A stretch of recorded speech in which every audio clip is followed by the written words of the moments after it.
Pinuntirya ni Senator Miriam Defensor Santiago ang umano'y kahinaan ng kanyang mga katunggali nang mangampanya siya sa University of St. Tomas. Sa kanyang talumpati, sinabi ng senadora na ito na ang pang-apat na kampanya niya sa loob ng 10 araw. Patunay daw na gumaganda ang kanyang kalusugan. Ang daang matuwid na ipagpapatuloy umano ni Marrojas lumalabas daw na pinakamalaking kabiguan ng administrasyon. Binanatan din niya si Mayor Duterte na suportado raw ng mga komunista.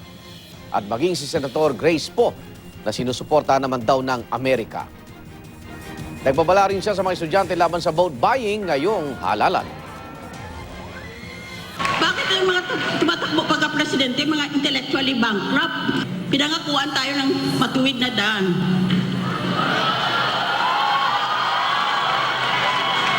Anong matuwid? Papunta lang dito sa USC, ang traffic, ang bigat-bigat. You got a communist NPA-supported candidate and you got a allegedly CIA finance candidate. Papayag bang CIA na tatalunin sila ng NPA?